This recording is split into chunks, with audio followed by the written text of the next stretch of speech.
Vous écoutez Louis XV. Deuxième partie.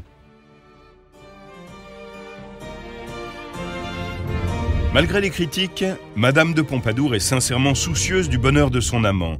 Et c'est ainsi qu'elle participe largement à la culture de son époque. Madame de Pompadour a été pour Louis XV, j'allais dire son éminence rose, en quelque sorte. Michel de Decker, écrivain d'histoire. Parce que, d'abord, sa psychologue ou sa psychothérapeute, parce que Louis XV était quelqu'un de dépressif, récurrent, il avait des dépressions considérables, et elle le soignait à sa manière, c'est-à-dire en organisant des soirées, en jouant des pièces de théâtre, en lui faisant faire la cuisine, et puis surtout en étant son ministre des Beaux-Arts.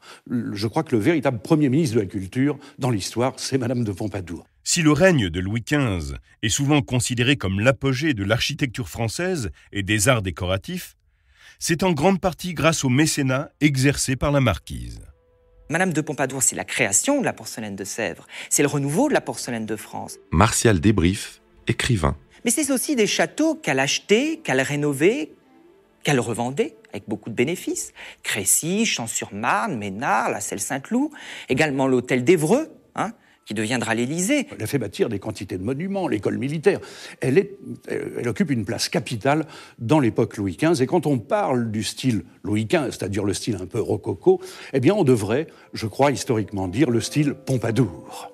Madame de Pompadour est une collectionneuse passionnée d'œuvres d'art et de mobilier précieux. En tant que mécène royale, elle assure la subsistance d'artistes ainsi que de leurs familles durant de nombreuses années. Le style que l'on associe à l'Europe du XVIIIe siècle est appelé rococo. L'art, en constante évolution, reflète les idées et les aspirations de son époque. Ce nouveau style reflète la réaction aux règles rigides établies par Louis XIV. Auparavant, l'Académie royale contrôlait la vie artistique du pays. La période de la Régence amorce un changement décisif. Le rococo ressemble au théâtre baroque, mais à une échelle plus petite, plus intime et plus légère. Les paysages et la peinture de guerre deviennent à la mode, et l'on voit apparaître un courant de sensualité raffinée. Parmi les premiers peintres de ce style décadent, on trouve Antoine Watteau et François Boucher. Leur modèle est le peintre flamand Pierre-Paul Rubens, chez qui ils trouvent tout ce que l'Académie désapprouvait. Couleurs, lumière, mouvement et un plaisir évident de la vie. Antoine Watteau est un grand coloriste, connu pour avoir créé un genre bien personnel qu'on appelle les fêtes galantes. Ce sont des scènes charmantes, idylliques et bucoliques, baignées dans une atmosphère théâtrale empruntée à la comédie italienne. François Boucher a la chance d'avoir pour mécène l'illustre Madame de Pompadour. Watteau et Boucher captent l'esprit de la société parisienne où les nobles se plaisent à jouer la comédie comme si leur vie était aussi insouciante que celle du berger et de la bergère des tableaux. Jean-Honoré Fragonard est quant à lui un maître de la fin du mouvement rococo. La demande des mécènes de la cour de Louis XV l'amène à se tourner pour un temps vers ces scènes d'amour et de volupté auxquelles est associé son nom. On découvre d'autres artistes remarquables, comme les portraitistes de la cour, Louis-Michel Vanloo, Maurice Quentin de la Tour et Jean-Marc Natier. Les premiers peintres du roi sont François Lemoine et Charles-Antoine Coipel. L'essor de l'art rococo au cours de la première moitié du siècle reflète l'esprit de la noblesse et sa liberté retrouvée. Mais le mouvement intellectuel qui l'accompagne a une portée plus large et une influence sur toutes les couches de la société. Après la magnificence et la parade du grand siècle de Louis XIV, apparaît le XVIIIe siècle avec sa grâce, ses charmes et ses plaisirs. Et avec lui naît une nouvelle curiosité intellectuelle.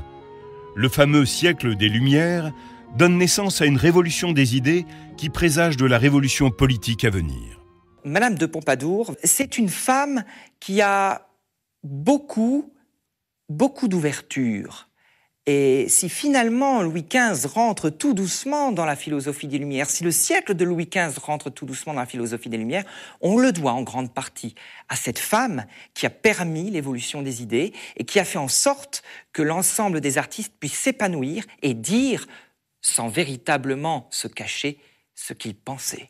Il faut savoir que c'était un petit peu grâce à Madame de Pompadour que la fameuse encyclopédie, avec les philosophes contestataires, les écrivains tels que Voltaire, tels que Diderot, tels que Rousseau, tels que d'Alembert, vont être autorisés à publier leurs écrits, parce que Louis XV voulait les censurer à l'origine. Les Lumières sont un mouvement culturel et philosophique qui va agir comme un catalyseur des courants intellectuels du XVIIIe siècle. Les penseurs de l'époque soutiennent que la raison peut permettre de combattre l'ignorance, la superstition et la tyrannie, et de construire un monde meilleur. Cette affirmation entraîne une remise en question de la tradition et de l'autorité, dont les cibles principales sont l'Église catholique et l'aristocratie à caractère héréditaire. C'est l'époque des grands philosophes que sont Montesquieu, Voltaire et Rousseau. Quelle que soit leur opinion politique, ils plaident tous pour la liberté civile et de nombreux monarques se sentent menacés par ces idées nouvelles. Voltaire est connu pour avoir transformé le climat intellectuel de l'époque. Il est partisan de la libre pensée, de la tolérance religieuse, de lois plus clémentes, de finances saines, de l'absurdité des guerres, et avant tout, c'est un humaniste. Forcé de s'exiler à cause de ses idées libérales, il se réfugie un temps à la cour du grand prince des Lumières, Frédéric II de Prusse. Il ouvre la voie à cette armée de penseurs emmenés par les encyclopédistes qui reprendront le flambeau dans le dernier quart du siècle. Ces érudits font partie du mouvement libéral favorable aux réformes qu'on appelle parti philosophique en opposition au parti des dévots qui défend les intérêts de l'Église. Madame de Pompadour est une libérale. Elle soutient son ami Voltaire, les éditeurs des encyclopédistes, et Denis Diderot contre les attaques de l'Église. C'est elle également qui manœuvre pour faire entrer au Conseil du roi des acteurs du parti philosophique.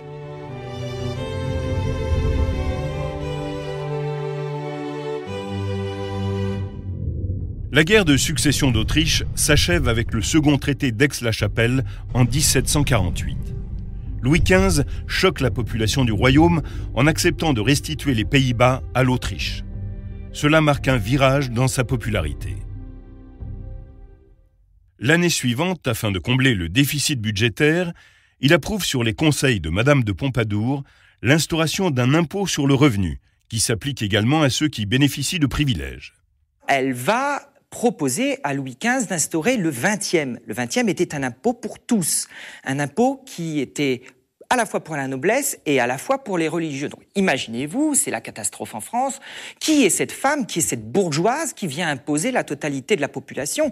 On ne peut le souffrir. C'est une première dans l'histoire de France. De violentes protestations s'élèvent et la pression est telle que le roi finit par exempter de ses taxes le clergé. Les parlements obtiennent la victoire en faisant bloc contre toutes les réformes visant à transformer le système de l'impôt foncier ou celui des privilèges des classes possédantes.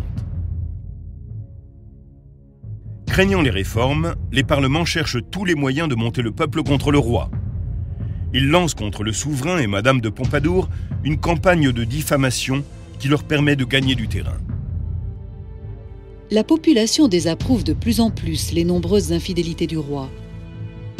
Sa relation avec la marquise cesse d'être amoureuse pour devenir amicale à partir de 1750. Il s'embourbe dans des relations sexuelles fugaces. Attiré par les jeunes filles, il en loge certaines dans son harem personnel, le Parc aux Cerfs. Marie-Louise O'Murphy, qui resta de 1752 à 1755, est immortalisée dans un tableau de Boucher.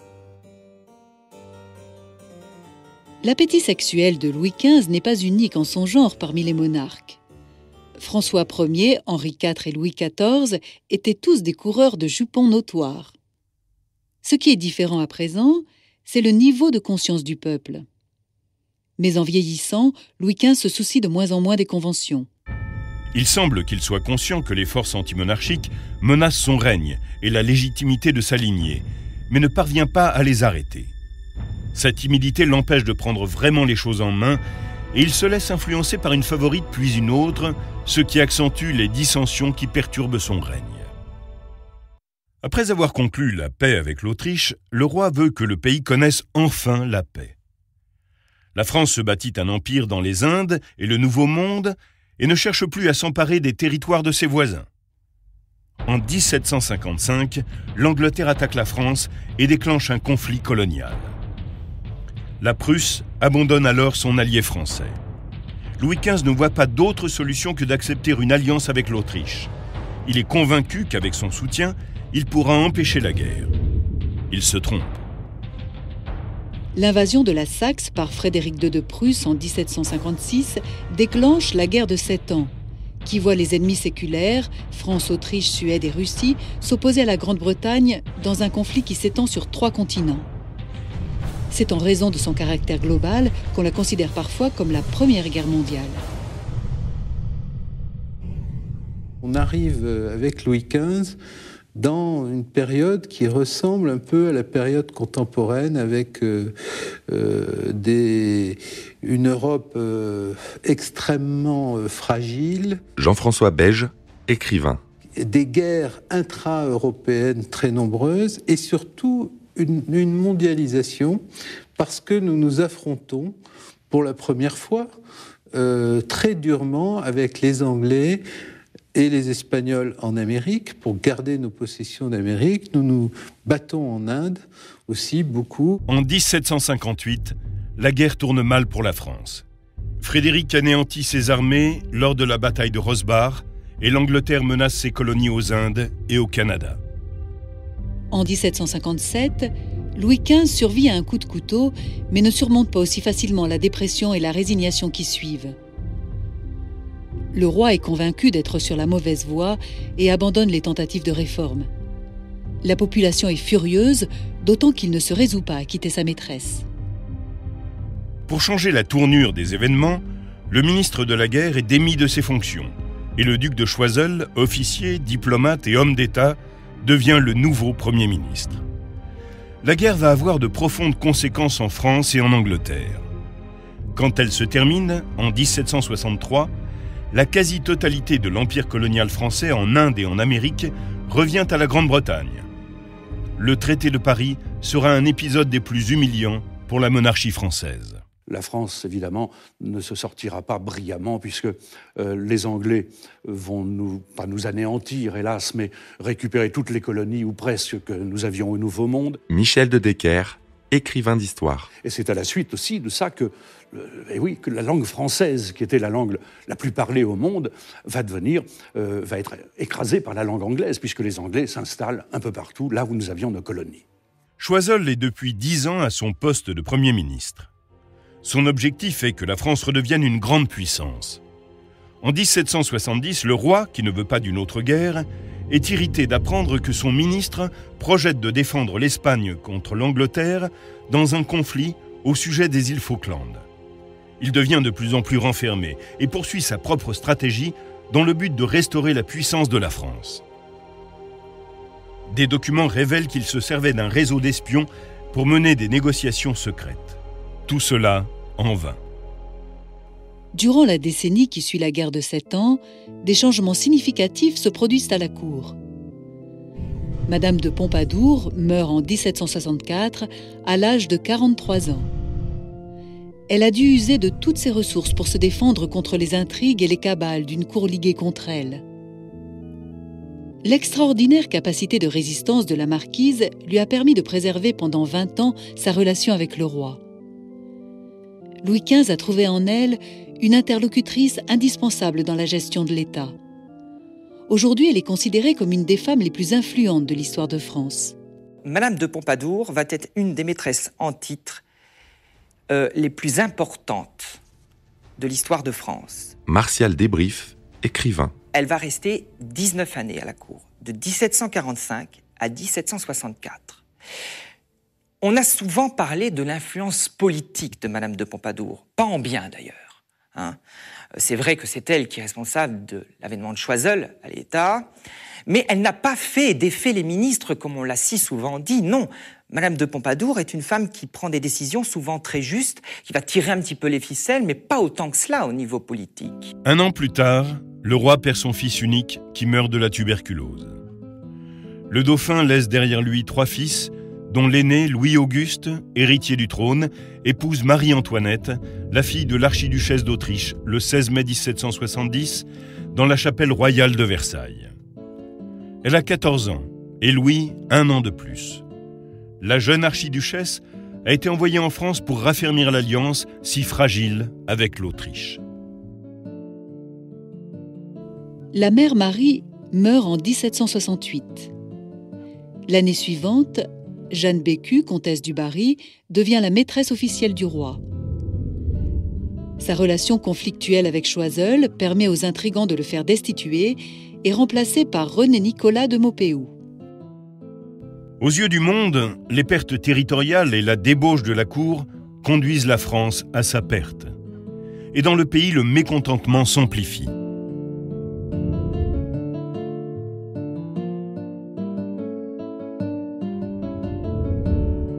Les deux caractéristiques du règne de Louis XV sont le déclin de l'autorité royale et la montée de la bourgeoisie. Le siècle des Lumières est passé par là. Le peuple pense par lui-même. La parole est sa nouvelle arme. Banquiers, avocats, marchands, écrivains, acteurs, artisans et artistes commencent à diffuser plus largement leurs opinions. Il y a une phrase terrible de l'historien Jules Michelet qui dit « Après Voltaire et Rousseau, de toute façon, la révolution était faite. » C'est-à-dire qu'il y avait eu quelque chose qui s'était débloqué dans les esprits. Et il y avait eu des livres qui s'étaient beaucoup vendus. On peut rajouter aussi Montesquieu et sa théorie des pouvoirs, qui est plus du tout la théorie, nous éloigne complètement de la monarchie médiévale, son analyse de la monarchie constitutionnelle britannique. Et vraiment, à partir de là, on est dans quelque chose d'assez pré-révolutionnaire. Dans le domaine artistique, le rejet du baroque et du rococo reflète les courants politiques populaires qui critiquent un gouvernement faible et corrompu et multiplient les attaques contre les détenteurs de privilèges. Certains peintres, formés au style rococo, se tournent vers le réalisme et mettent en avant la simplicité et la dignité de l'homme du peuple. Pendant que Boucher se soumet encore au goût de la noblesse, le tableau de Jean-Baptiste Greuze, intitulé « L'accordé de village », qui trouve son inspiration dans la vie quotidienne du peuple, est acclamé par les philosophes des Lumières en raison de son message moralisateur. L'honnêteté et la bonté des pauvres gens est mise en valeur pour montrer la décadence morale des aristocrates. Greuze s'inspire des Hollandais, mais il ne se sent pas obligé de prêcher. Chardin, à travers la couleur, la lumière et la composition, montre la dignité et la beauté des objets du quotidien. Dans les dernières années du règne de Louis XV, le message est clair et fort. Le pays a besoin de réformes politiques, religieuses et économiques radicales. Mais la France manque d'hommes d'État courageux pour montrer le chemin. En 1771, les réformes reprennent sous la direction de Maupeou.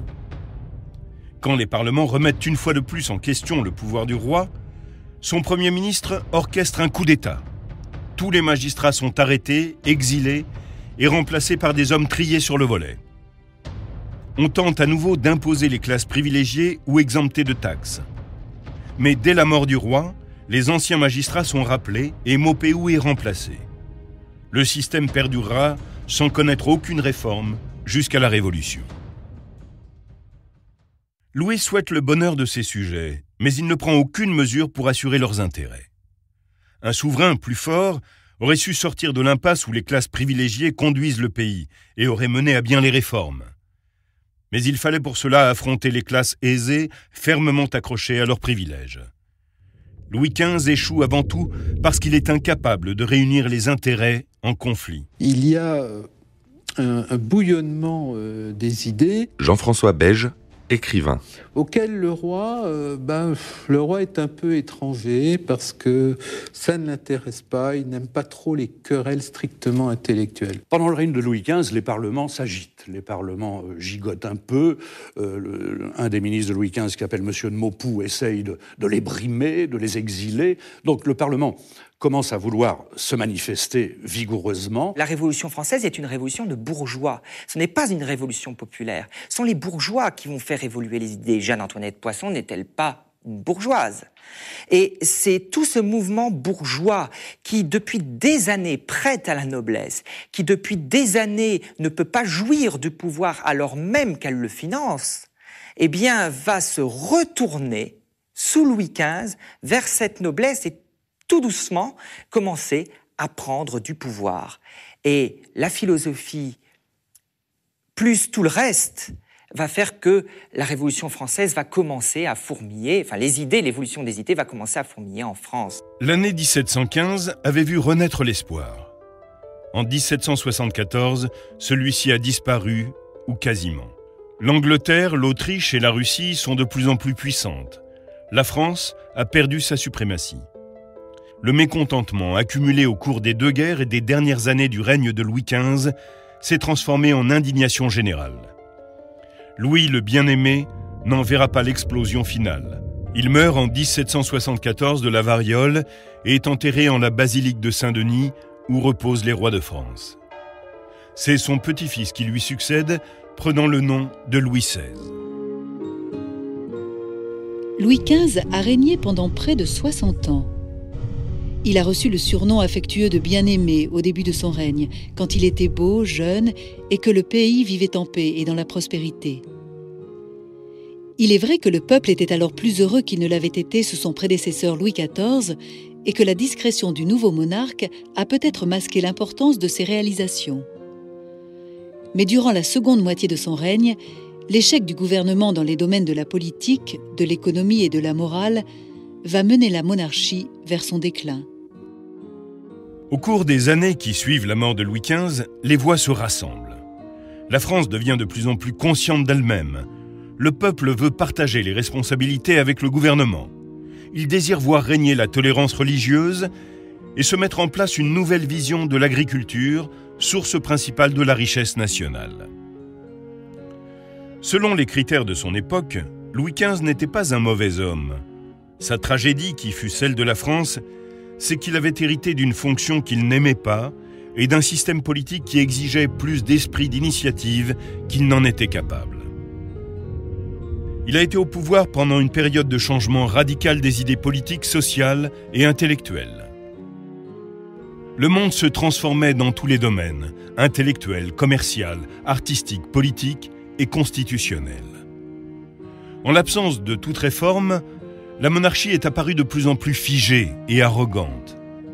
À la fin du règne de Louis XV, son caractère mystique a quasiment disparu. Toutes les institutions ont perdu leur prestige, la noblesse et ses privilèges, l'Église et son intolérance, les parlements et leur mauvaise volonté, l'armée et sa corruption. Une monarchie plus engagée, souple et forte à la fois, aurait sans doute su pérenniser l'autocratie dans le cœur et dans l'esprit de ses citoyens. D'un autre côté, les forces en jeu étaient peut-être trop puissantes pour qu'un seul homme puisse y résister. Pour Louis XV, intelligent mais en conflit avec lui-même, qui possédait un jugement fin mais manquait trop de confiance pour agir, la situation était trop complexe pour qu'il puisse la gérer convenablement. Malgré une jeunesse douloureuse et un lourd héritage, Louis XV rassembla ses forces pour sauvegarder le régime de monarchie absolue qu'il transmit à son petit-fils, Louis XVI. Mais sa célèbre phrase « Après moi le déluge » montre qu'il était parfaitement conscient du fait que son pays allait vers une révolution qu'il ne savait comment empêcher.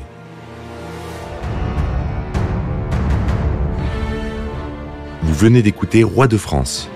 Si vous avez aimé ce podcast, vous pouvez vous abonner sur votre plateforme de podcast préférée et suivre Initial Studio sur les réseaux sociaux.